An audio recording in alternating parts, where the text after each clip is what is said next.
وصحبه حق قدره ومقداره العظيم. سبحانك لا علم لنا إلا ما علمتنا إنك أنت العليم الحكيم ولا حول ولا قوة إلا بالله العلي العظيم. اللهم علمنا ما ينفعنا وارزقنا علما نافعا. اللهم بارك لنا في رجب وشعبان. اللهم بلغنا رمضان. اللهم آمين. أما بعد. Alhamdulillah, sama-sama kita merafakkan rasa syukur kehadrat Allah Subhanahu wa ta'ala, kerana dengan limpah kurnia inayah daripada Allah Subhanahu wa ta'ala kepada saya dan kita semua, dapatlah sama-sama pada malam ini kita berada di dalam majlis ilmu, berada di dalam taman dari taman-taman syurga Allah Subhanahu wa ta'ala.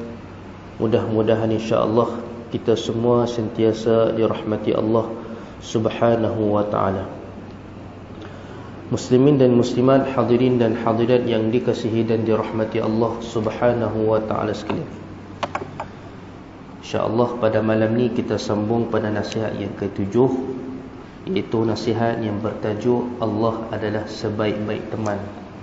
Lama kita cuti noh, dengan saya lah kekangan dan sebagainya. Alhamdulillah pada malam ni kita dapat menyambung pengajian kitab kita, kitab 40 nasihat Sayyidul Walidku yang soleh, Tuan Guru Syekh Zainal Asri hafizahullah ta'ala. Nasihat yang ke-7 pada malam ni iaitu nasihat yang bertajuk Allah Subhanahu wa ta'ala adalah sebaik-baik teman. Berkata Tuan Guru kita, Allah Subhanahu wa ta'ala adalah sebaik-baik teman. Sewaktu kita susah, Allah Subhanahu wa ta'ala ada bersama dengan kita. Sewaktu kita perlukan pertolongan, Allah Subhanahu wa ta'ala ada bersama dengan kita.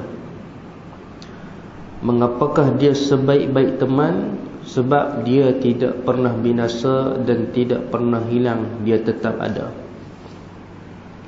Muslimin dan muslimat, hadirin dan hadirat yang dikasihi dan dirahmati Allah Subhanahu wa ta'ala sekalian. Allah Subhanahu wa ta'ala berfirman, A'udzu billahi minasyaitonir rajim. Wa yabqa wajhu rabbika dzul jalali wal ikram. Dan tetap akan kekal zat Allah Subhanahu wa ta'ala, wajah Allah dengan makna zat Allah yang mempunyai kebesaran dan kemuliaan. Firman Allah Subhanahu wa ta'ala lagi, wa qala rabbukum ud'uni astajib lakum. Dan Tuhanmu berfirman, berdoalah kepadaku, pasti akan kuperkenankan bagimu. Muslimin dan muslimat, hadirin dan hadirat yang dikasihi dan dirahmati Allah Subhanahu wa ta'ala sekalian. Hidup kita tidak boleh lari daripada kesusahan. Kita tak boleh lari daripada kesusahan. Dalam tempoh Allahumma salli ala sayyidina Muhammad, kehidupan kita dalam tempoh 1 tahun, ada orang 10 kali Allah Ta'ala uji dia. Ada orang 100 kali. Ada orang yang tak pernah langsung diuji oleh Allah pun ada. Muslimin dan muslimat, hadirin dan hadirat yang dikasihi dan dirahmati Allah. Manusia ini diuji. Salah satu sebab kenapa Allah uji kita, kerana dia nak membanyakkan pahala kita. Tuan-tuan, dia nak banyakkan pahala kita.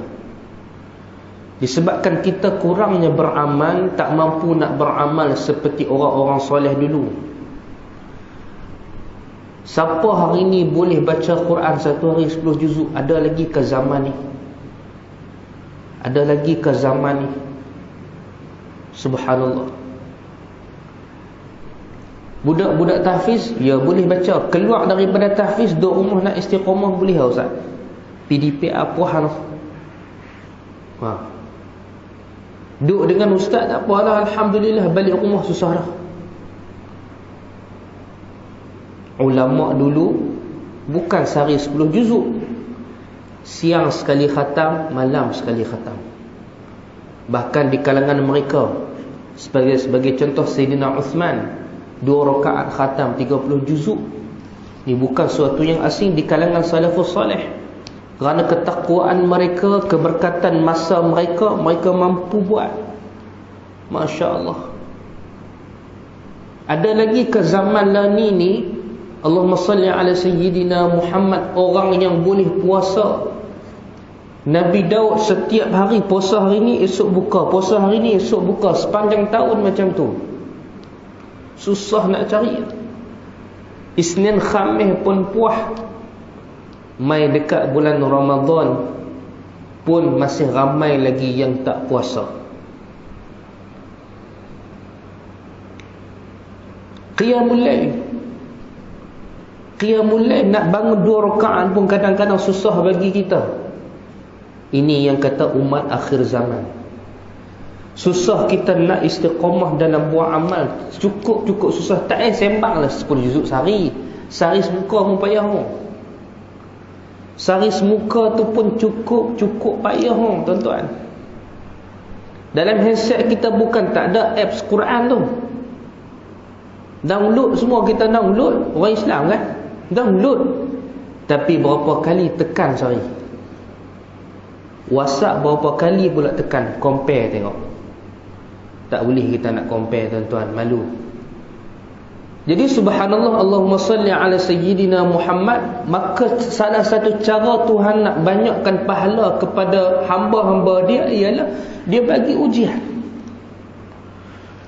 Bila dia bagi ujian, silat-silat hari bulan, dengan sabarnya kita menghadapi ujian, sama pahala kita dengan orang-orang soleh dulu ni. Sama pahala kita. Tuan-tuan, kalau hari ni kita boleh baca Quran, istiqamah mengulang Quran, baca Quran tuan-tuan, boleh jadi pahala kita lagi banyak daripada pahala salafus salih tuan-tuan. Kalau hari ni kita boleh bangun tahajud berqiyamul lail di malam hari, boleh jadi lebih banyak pahala kita daripada orang-orang dulu.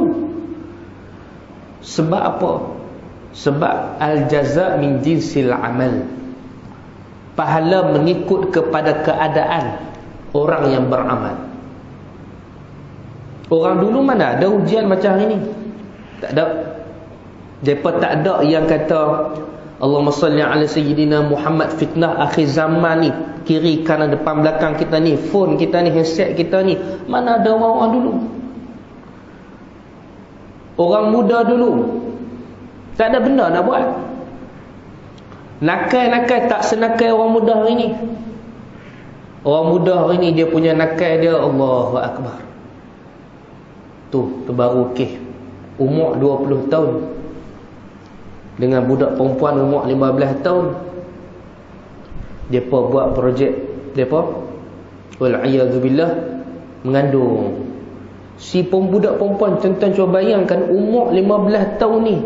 Tuan-tuan tengok anak tuan-tuan yang umur 15 tahun ni, bagaimana kalau wal-iyadzubillah beratnya ujian yang budak perempuan tu tanggung. Hak dia seronok 20 minit ke 15 minit tu nombor 1, nombor 2. Sekarang kita fikir macam mana nak selamatkan dia ni. Umur 15 tahun dah macam tu keadaan dia. Dia tikam anak dia mati.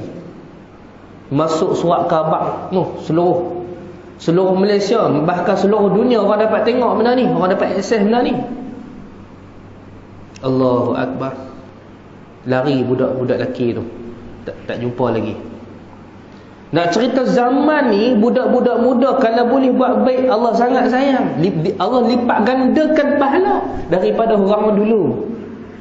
Sebab ujian ni cukup getih, cukup payah kita nak hadapi. Subhanallah, Allahumma salli ala Sayyidina Muhammad. Tuan-tuan hak ada depan saya ni, jaya tak selamatkan anak kita dari benda-benda ni, makhluk ni? Jaya tak? Payah. Kalau boleh berjaya tu, saya tabik spring. Saya anak saya ajak tak main belakang ni. Saya buatlah menatang apa pun, walaupun habis masa sikit Ustaz. Kita buat aktiviti dengan dia, main dengan dia, semua buat macam mana pun, bagi dia buat, biar dia ada masa dengan kita. Ini satu kerugian besar bagi ibu-ibu dan ayah-ayah hari ni. Tuhan bagi nikmat dekat dia, nikmat anak pinak ni. Dapat anak pinak 4 orang, 5 orang, 10 orang, 12 orang. Subhanallah. Sayangnya anak-anak tak merasa kasih sayang ibu dan ayah. Mau tak merasa kasih sayangnya, pak sibuk, mak sibuk, kadang buat-buat sibuk, lah kali bagi anak tengok phone ni.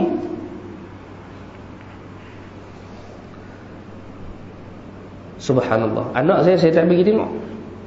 Tapi kita jangan tekan dia, kita jangan bagi tekanan dekat dia, tuan-tuan. Kita kata jangan, tak boleh. Lagi dia cari handphone orang lain. Jadi kita buat cara macam mana? Bawalah dia pergi jalan-jalan, bagi dia main dekat amal center tu, punya banyak permainan kanak-kanak, bagi dia main puas-puas. Kalau kata dia baca Iqra macam banyak ni, kita bawa pergi sana. Kita, tuan-tuan, kita abaikan nikmat Tuhan.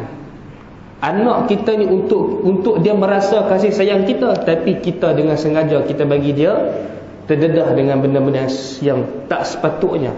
Budak umur berapa saya tengok orang ni? Saya pergi satu kedai makan, umur baru 5 tahun. Mak duk makan, ayah duk makan, dia duk tengok handphone. Saya tengok budak tu, dia buka satu video prank hak orang duk prank lah ni. Orang tak ada tamadun, dia prank orang tua-tua, dia prank orang perempuan, macam zaman Yahudi dulu kena orang perempuan tu. Macam tu depa buat tu.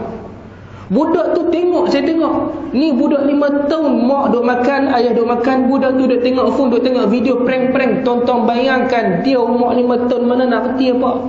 Kalau itu yang dia buat kat mak dia esok ni, kita umur 20, 30, 40, 50, tengok tu kita sekadar gelak lah. Kita nak buat tu kedak. Tuan-tuan, muslimin dan muslimat, hadirin dan hadirat yang dikasihi dan dirahmati Allah. Maka sebab apa Allah Ta'ala bagi dekat kita ujian? Sebab dia tahu kita ni cukup malas nak beramal. Zaman kita duduk ni Nabi dah sebut dah. Nabi kata, badiru bil a'mali fitanan ka qita'al laylil muzlim. Kamu kena banyakkan beramal, bersungguh-sungguh dalam beramal. Kerana kamu akan duduk di satu zaman, kata Nabi, fitnah itu punya dahsyat. Ujian bagi umat zaman tu sangat-sangatlah dahsyat. Allahu Akbar. Kaqita'al laylil muzlim, seperti potongan malam yang gelap gelita. Zaman tu orang nak baca Quran 5 baris pun tak mampu, tuan-tuan. Zaman mana ni? Dia boleh buat benda-benda lain. Allahu Akbar. Zaman tu orang nak istiqamah buat solat sunat pun cukup payah. Cukup payah. Allahu Akbar. Nak bersedekah pun payah, nak buat baik pun payah. Setiap benda yang kita buat, Allahumma salli ala sayyidina Muhammad, terdedah kepada riak, terdedah kepada ujub. Kiri kanan orang duk buat live, orang duk, hari ni orang nak buat apa-apa pun kira konten saja, tuan-tuan. Dia pergi jumpa tok guru, pergi jumpa ulama, tapi sebab dia nak buat video tu, sebab dia nak dapat gambar tu, dia main mengaji, nak suruh orang gelak dia orang mengaji. Sebagai contoh, zaman ni cukup payah ni. Nabi kata zaman tu nak buat baik pun payah sangat-sangat. Itu syarahan ulama. Bahkan zaman ni kita tak tahu hak mana betul, yang mana tak betul ni. Kita tak tahu nak sebut, tuan-tuan. Hak kawan ni kata begitu begini betul, hak kawan ni kata begitu begini betul. Tak ni nak kita tak tahu ni, tuan-tuan. Subhanallah. Allahumma salli ala sayyidina Muhammad. Itu zaman tu. Maka sebab apa Allah Ta'ala bagi ujian kepada kita? Sebab dia nak bagi pahala free, pahala percuma, tanpa kita beramal. Tak perlu kita nak ambil sembahyang, berwuduk, berjaga tengah malam. Tak perlu.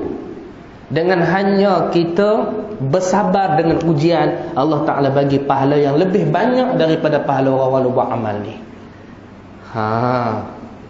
Subhanallah. Allahumma salli ala Sayyidina Muhammad. Saya ada satu orang anak murid saya. Dia ni subhanallah, Allahumma salli ala Sayyidina Muhammad. Dulu Allah Ta'ala uji mak dia. Mak dia ni kira ujian berbentuk makhluk halus ni orang duk hantar ni. Daripada muda sampai ketua, tak berhenti duk cari rawak sana sini sampai lah belum lega 10 jam. Habis cerita mak dia. Mai anak sulung dia mengaji pula, mengaji dengan saya pula. Mengaji dengan saya. Anak sulung dia pun sama. Ni yang kata manusia ni tuan-tuan akhir zaman ni. Benda yang Allahumma salli ala Sayyidina Muhammad dianggap besar di sisi Allah Ta'ala tu tak ada apa bagi dia. Dia main dengan makhluk-makhluk halus ni, syirik tu. Kalau dia mati waktu tu, wal'iyadzubillah, confirm tak masuk syurga sampai bila-bila. Tak masuk syurga. La innallaha la yaghfiru an yushraka bih wa yaghfiru ma duna dhalika liman yasha'. Allah Ta'ala tak ampunkan dosa syirik. Kalau dia mati dalam keadaan syirik, Allah tak ampunkan dia. Tak ada peluang nak diampunkan Allah Ta'ala. Tu zaman 2022 ni pun ada lagi orang nak main benda-benda ni. Allahu Akbar. Mai anak sulung dia pun sama, mengaji tak habis. Sebab ujian tu berat sangat. Ujian dengan makhluk-makhluk macam ni.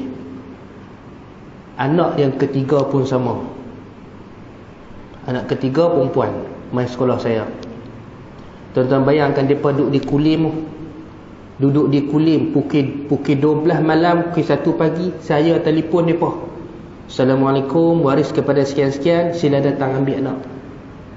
Anak sekarang ni dia tak sedap, dia mancau sebagainya. Mak dia main dari Kulim main sini 2 jam setengah, pukul 3 pagi baru sampai. Main 2 hari duduk di rumah, okey, main pula. Main hantar pula. Kita bolehlah baca. Bolehlah nak baca-baca sikit-sikit. Buih-buih kot telinga dengan semua. Lepas tu dia panggil bila ustaz, jadi pula ustaz. Main pula. Akhir panggil mak waris main ambil. Sampai tahap macam tu. Lah ni anak dah berhenti mengaji lah. Allah Ta'ala takdirkan dia tak leti dah. Nak buat macam mana tuan-tuan bayangkan, seminggu hampir 2-3 kali mak dia turun tengah malam mai. Sebulan sampai 4 kali 5 kali kadang-kadang kena turun. Mai tengok, mai ambil anak bawa balik. Subhanallah. Jadi nak cerita kata apa? Ujian manusia ni tak sama. Ujian manusia ni tak sama. Yang Allah nilai adalah kesabaran kita. Sabar ni pun hak Tuhan nilai tu waktu hak pertama-tama kena kat batang hidung kita. Waktu kena dekat dahi kita, terlentang kita, waktu tu Tuhan nilai. Tuan-tuan bayangkan, waktu tu Tuhan nilai. Dia jangan sebahagian orang, Allahumma salli ala Sayyidina Muhammad, dia nak marah dekat satu orang ni. Bila nak marah, dia pergi tabuh kawan tu sampai separuh mati. Dia pegang baju kawan tu, dia kata apa? Aku sabar dengan hang ni, aku sabar dengan hang ni. Sabar apa hang pukul sampai separuh mati dah tu. Tu bukan sabar dia dah. Tuan-tuan tengok tak satu orang nombor aksiden di Pahang, Ustaz Nazri nama dia. Allahu Akbar. Bagi saya hebatlah orang macam ni. Hak Nabi sebut tu innamas sabru 'inda sadmatil ula. Satu hari Nabi lalu di satu kawasan perkuburan. Nabi tengok ada satu orang perempuan duduk kat kubur, duduk teriak, duduk menangis, duduk merintih. Anak dia mati. Payah dah, sayang kat anak apa semua. Dia merayak merintih. Nabi kata apa? Jangan menangis macam ni. Jangan menangis macam ni. Dia kata, "Piah hang tak tahu apa aku rasa. Hang tak tahu apa dia yang aku hadapi sekarang ni. Hang belah tak duk cakap banyak dengan aku." Ada sahabat belakang Nabi. Dia dengar Nabi kena sound macam tu, dia rasa terkilan.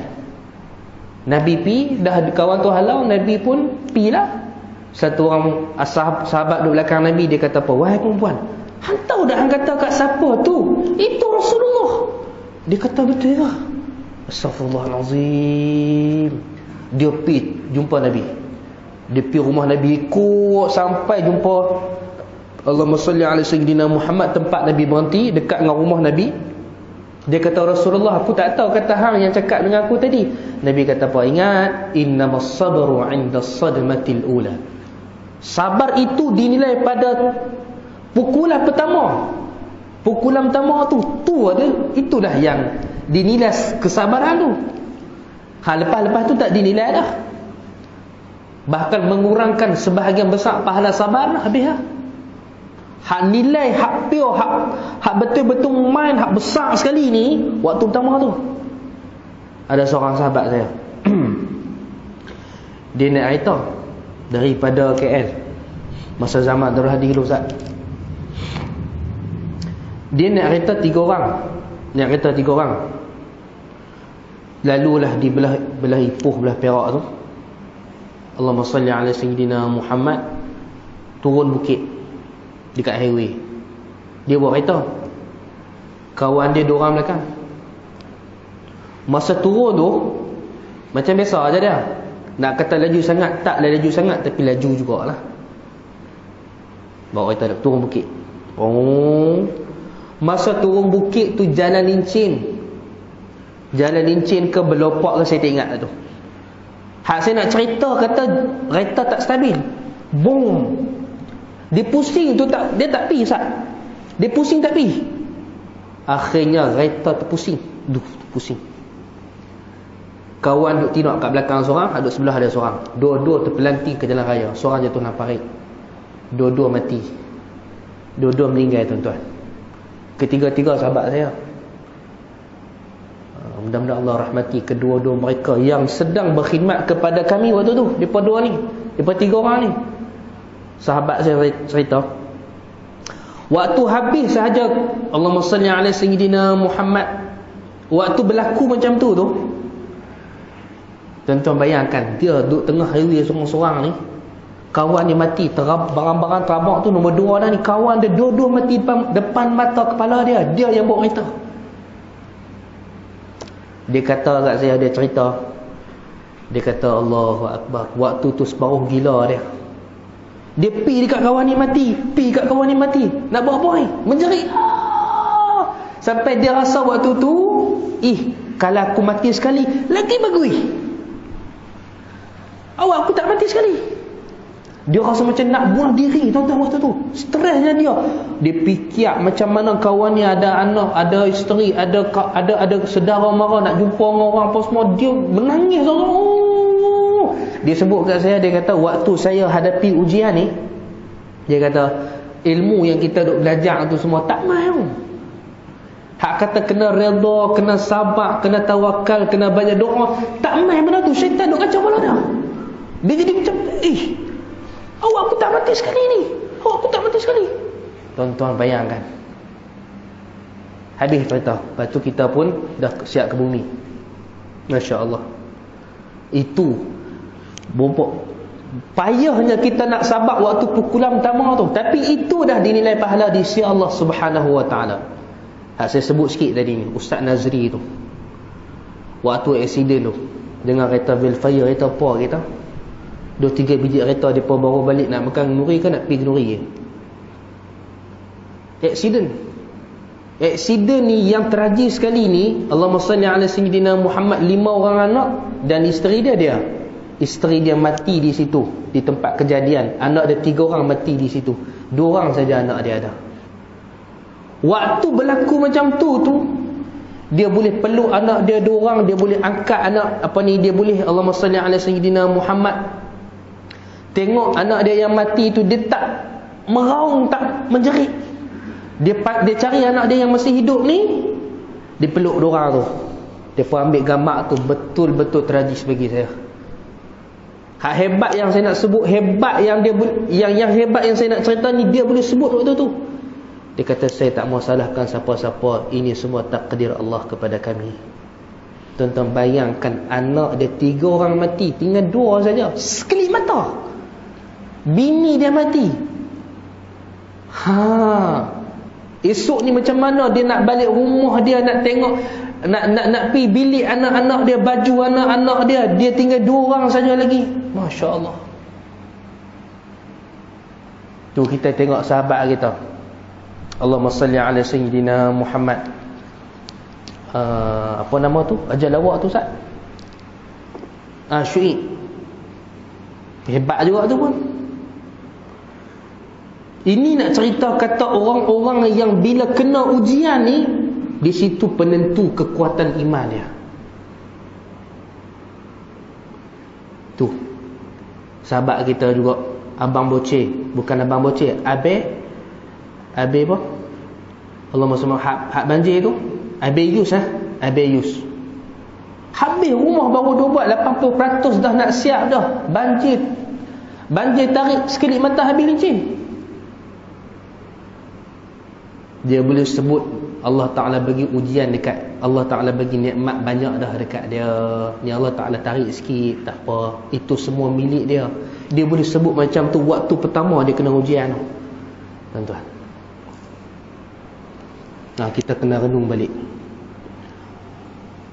Maka subhanallah, Allahumma salli ala Sayyidina Muhammad, Allah adalah sebaik-baik teman sewaktu kita susah, dia ada bersama dengan kita. Waktu mana kita kena ujian ni, kita kena sedar bahawasanya dia sedang, Allahumma salli ala Sayyidina Muhammad, melihat kepada kita dengan nazrah rahmat dia. Waktu tu kalau kita angkat tangan doa, mustajab. Waktu pertama kena ujian ni berat bagi kita, tak mampu kita nak tanggung, kita angkat tangan, ya Allah, aku nak jadi ahli syurga, mustajab tuan-tuan. Tu saya sebut tadi, Allahumma salli ala Sayyidina Muhammad. Orang yang duduk di akhir zaman ni, kalau boleh baca Quran sehari semuka, lebih hebat daripada salafus salih dulu. Macam orang yang Allahumma salli ala Sayyidina Muhammad boleh istiqamah buat amal, boleh tahajud malam di Yaman. Orang tak pelik tuan-tuan. Di Yaman kalau boleh tahajud 2 jam sebelum subuh, orang tak pelik. Bahkan kalau tak tidur malam pun orang tak pelik. Di Yaman ni adik saya cerita, Allahumma salli ala Sayyidina Muhammad, orang-orang Yaman ni dia punya tarawih mereka ni, Allahumma salli ala Sayyidina Muhammad, 100 rakaat tu biasa bagi mereka. Ustaz try kali Ustaz 100. Nak tengok siapa boleh tinggal. Kalau saya lari awal lagi. 100 rakaat, 20 rakaat ni pun rasa sajuk mata memandang. Baru rakaat pertama ni, susah nak tarawih ni. Baru rakaat pertama tarawih tu, dia main rakaat keempat, dia kata, jauh lagi ni nak habis ni, jauh lagi perjalanan aku ni separuh tak sampai lagi ni. Balik ada geng-geng hak jenis tengok belakang tu pun cucuk jiwa juga tu. Hak pok-pok jenis geng-geng lapar ni, hak jenis geng-geng lapar ni, tak apalah, geng lapar bagilah, buat juga kan. Hak paling menakutkan mereka adalah waktu lapar tu semua pakat duk tengok mereka. Habis lapang tu dia pakai 2 kali belakang. Kawan nak keluar, hampa tengok aku macam aku ni buat penjenayah besar pula, takut nak keluar, sebab lagi orang cop geng 8. Tak apalah. Subhanallah, Allahumma salli ala Sayyidina Muhammad. Di Yaman ni orang tak tidur malam tuan-tuan. Dia semayang 20 rakaat masjid ni, lepas tu dia pindah 20 rakaat masjid ni, 20 masjid tu. Saya tak pernah saksi lagi dah. Orang duk cerita kata hebat betul tu. Nak cerita kata kalau duduk di Yaman kita boleh bangun tahajud malam, orang tak pelik tuan-tuan. Sampai Habib Umar kata, kalau hampa tak tahajud malam, hampa bukan penuntut ilmu. Tak ada mengakulah talibul ilmi. Tapi kalau tuan-tuan, Allahumma salli ala Sayyidina Muhammad, boleh tahajud, istiqamah tahajud di Turki, tuan-tuan kira rasakan. Saya duduk di Turki, saya tahu. Kira rasakan. Sebab apa sakan? Dia main musim sejuk tuan-tuan. Allahu Akbar. Dia main musim sejuk ni -5 Ustaz. Kita buka tingkat salji duk turun tau.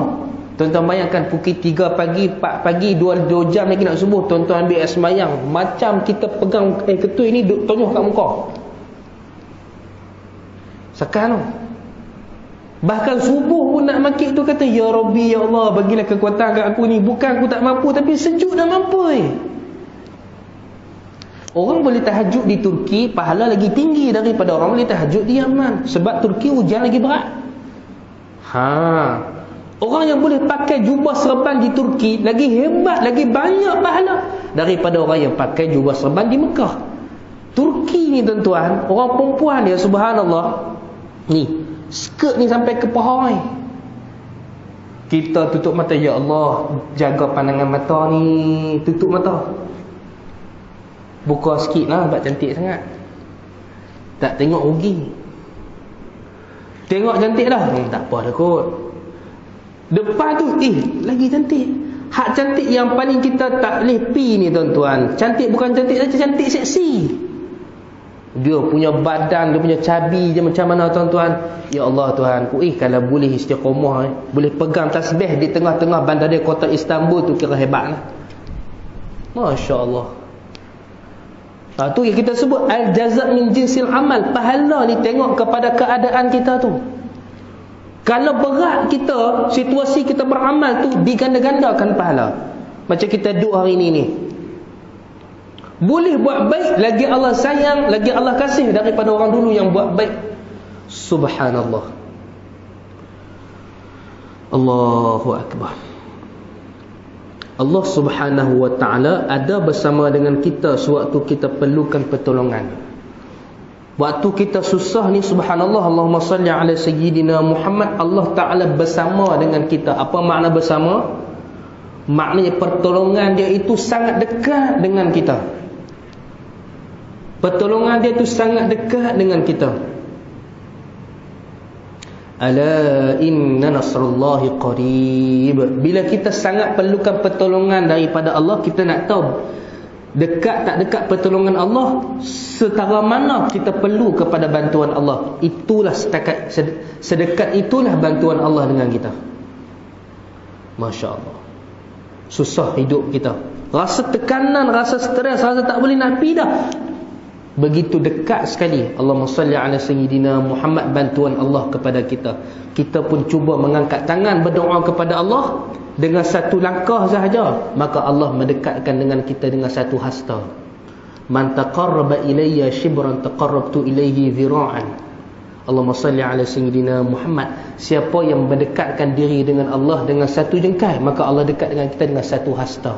Maknanya tak padan Tuhan nak bagi balas kepada Allahumma salli ala sayyidina Muhammad kesusahan yang sedang kita tanggung. Saya ingat dulu, Allahumma salli ala sayyidina Muhammad. Sikit lagi 2-3 minit lagi tuan-tuan, boleh kan? Baik. Waktu saya kecil-kecil dulu lah, ayah saya ni kalau nak kata susah tu paling susah sekali. Susah hidup. Naik motor X5 tu daripada rumah saya tu, Muassasah Darul Ulum dulu ni, pi dekat Bali, pi dekat Tok Keling, naik motor. Saya duduk belakang, Allahumma, saya duduk belakang, mak saya peluk saya, kakak saya duduk depan. Waktu saya tidur tu, terlena atas motor tu, Allahu Akbar, mak saya jenuh jaga. Mak saya cerita jenuh jaga saya duduk malam tu. Main sejam 2 jam duduk atas motor, mak saya pula nak terlena. Tuan-tuan bayangkan. Begitulah rutin. Allahu Akbar. Jadi subhanallah, Allahumma salli ala sayyidina Muhammad, sabak waktu tu. Maka hari ni Allah Ta'ala bagi sikit, buka rezeki sikit. Sampai saya ni, mak saya kata tak sanggup lah nak bagi hampa rasa macam mana mak Umi Walid rasa dulu ni.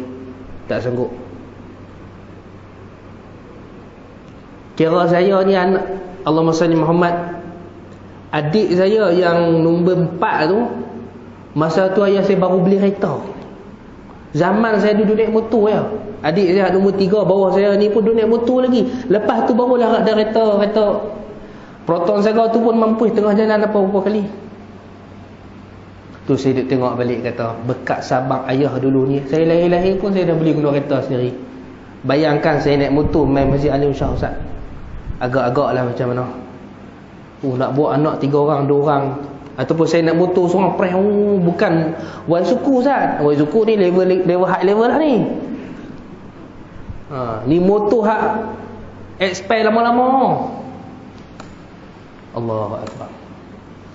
Jadi subhanallah, Allahumma salli ala sayyidina Muhammad. Maka bila kita rasa kita berhajat kepada pertolongan Allah Subhanahu wa taala, maka sedekat itulah Allah Subhanahu wa taala akan berikan pertolongan kepada kita dengan syarat, satu je syarat. Syaratnya ialah kita perlu mendahulukan Allah. Itu je. Tuan-tuan, kita jangan mendahulukan makhluk.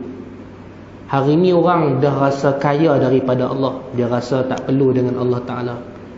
Allahu Akbar. Dia tak rasa apa kalau dia tak buat amal. Dia tak rasa apa kalau dia tak solat berjemaah. Dia tak rasa apa kalau tak baca Quran. Tapi dia sangat terasa kalau PKP. Dia tak boleh pergi kerja. Baik, paling terasa. Maknanya hari ni orang sangat berharap kepada makhluk lebih daripada Tuhan, lebih daripada Allah Ta'ala. Dia rasa hak lebih yang paling dia perlukan adalah daripada guru besar ke, kerajaan ke. Tu kita kata jangan berharap kepada makhluk. Sebahagian daripada makhluk adalah kerajaan. Kerajaan tu makhluk juga. Kita jangan merasa kaya daripada Allah. Kita kena rasa kaya daripada makhluk. Subhanallah. Maka sewaktu kita perlukan pertolongan, Allah Subhanahu wa ta'ala ada bersama dengan kita, tuan-tuan. Allah dekat dengan kita. Dengan makna ilmu dia itu sangat dekat dengan kita. Tidak ada yang terhijab daripada dia. Semua benda tentang diri kita, semua dia tahu. Kesusahan yang sedang kita hadapi, dia sangat-sangat tahu. Allahu Akbar. Dan dia pula janji, wa qala rabbukum ud'uni astajib lakum. Dan Tuhanmu berfirman, berdoalah kepadaku, pasti aku akan perkenankan bagimu. Astajib fi'il mudhari'. Tapi kalau disukunkan pada akhir huruf tersebut, kata ulama tafsir dalam kaedah tafsir, memberi makna pasti. Maknanya pasti Allah akan bantu kita. Tapi sayang tuan-tuan, sebab apa? Sebab bila mana kita susah, kita selalu mencari makhluk dulu, tidak mendahulukan Allah. Bila kita tak ada duit, mulalah kita nak cari pak makan kita dulu ke, ayah kita ke, abang kita nak pinjam duit, aku susah apa semua. Tuhan dia tak minta lagi, last sekali. Bila semua orang dah tak boleh nak tolong dia, barulah dia terhegeh-hegeh nak minta kepada Allah Ta'ala. Itu kata doa adalah senjata orang mukmin. Tapi jangan jadikan senjata terakhir, jadikan senjata pertama. Tak malu kita tuan-tuan minta dekat makhluk dulu baru minta dekat Allah Ta'ala. Jangan kita jadi macam tu. Apa-apa pun kita dahulukan Allah. Mengapakah dia sebaik-baik teman? Sebab apa dia kita diiktirafkan ataupun kita declare Allah sebaik-baik pembantu, teman, wali bagi kita ni? Kerana dia sahaja satu-satunya teman yang tak pernah meninggalkan kita daripada kita lahir, sebelum kita lahir, sampai kita mati, dan sesudah kita mati. Dia bersifat kekal. Kawan kita yang lain, dia boleh bantu kita dalam setengah keadaan saja. Time gaji dia banyak, dia bantu kita. Mari kita minta kali kedua, dia dah tak boleh bantu kita dah. Dia rasa tawar hati dah. Wah, dia aja minta kat aku ya. Tapi Tuhan yang kata Allah Ta'ala ni, bila kita tak minta dekat dia, dia marah kat kita. Dia tak suka. Dia murka kepada orang yang merasa kaya daripada berharap kepadanya, tuan-tuan. Muslimin dan muslimat, sebagai contoh nak cerita kata kita ni Allah Ta'ala jaga kita daripada kita lahir sampai kita mati. Tuhan duk jaga kita. Tuhan jaga kita. Tuhan jaga kita. Pernah tak tuan-tuan, Allahumma salli ala sayyidina Muhammad, tengah duk tidur kan, tengah duk tidur, ulat masuk dalam telinga, masuk dalam mata ke, masuk dalam hidung ke, dalam mulut ke. Ni benda ni rongga-rongga terbuka ni, telinga, hidung. Pernah ada ulat masuk, dia tak bagi ulat masuk. Bahkan semut pun mungkin sekali saja semua hidup kita berlaku dalam hidup kita. Maknanya Tuhan jaga kita. Dia bagi masuk sekok semut sengaja, dia nak jentik kita sikit lah. Jadi subhanallah, Allahumma salli ala sayyidina Muhammad, maka tuan-tuan perbaikilah hubungan kita dengan Allah Subhanahu wa taala. Bila mana kita kena ujian, kita terus perlu mengingati Allah Subhanahu wa taala. Kerana apa? Kerana dia sedang memandang kita dengan pandangan nazrah Allah, nazrahnya Subhanahu wa taala. Jangan jadi seperti Qarun dan Haman, tuan-tuan. Allah Taala tak uji depa. Tak uji depa, tapi Allah laknat depa sampai Allahumma salli ala sayyidina Muhammad disemadikan kemaksiatan mereka itu di dalam Al-Quranul Karim. Begitu juga Fir'aun. Fir'aun ni tak pernah demam, tak pernah. Ulama kata sesemua pun tak pernah. Tak pernah ada ujian. Sebab Tuhan tak pernah pandang dia dengan pandangan nazrah. Tak pernah. Tuhan sentiasa memandangnya dengan pandangan murka. Dan pada ketika akhir hayat dia, Allah azab dia dengan sebesar-besar azab, sebesar-besar siksaan. Sehingga kan yang demikian itu menjadi pengajaran bagi orang-orang yang datang pada hari kemudian. Dan tubuh bagi Fir'aun tadi ini kekal sehingga hari ini. فَالْيَوْمَ نُنَجِّيكَ بِبَدَنِكَ, Allah selamatkan tubuh Fir'aun itu supaya nak bagi pengajaran kepada umat-umat manusia yang hidup di akhir zaman. Jangan kita merasa kaya daripada berharap kepada Allah Subhanahu wa taala. Mudah-mudahan Allah berkati kita semua. Segala yang baik daripada Allah, segala kekurangan daripada saya mohon ampun kepada Allah. Mohon maaf kepada seluruh hadir. Wabillahi taufiq wal hidayah. Wassalamualaikum warahmatullahi wabarakatuh. Al-Fatihah. أعوذ بالله من الشيطان الرجيم. بسم الله الرحمن الرحيم. الحمد لله رب العالمين الرحمن الرحيم مالك يوم الدين إياك نعبد وإياك نستعين اهدنا الصراط المستقيم صراط الذين أنعمت عليهم غير المغضوب عليهم ولا الضالين آمين. ربنا آتنا في الدنيا حسنة وفي الآخرة حسنة وقنا عذاب النار وادخلنا الجنة مع الأبرار يا عزيز يا غفار يا رب العالمين. وصلى الله على سيدنا محمد وعلى آله وصحبه وبارك وسلم والحمد لله رب العالمين. السلام عليكم ورحمة الله وبركاته. سبحان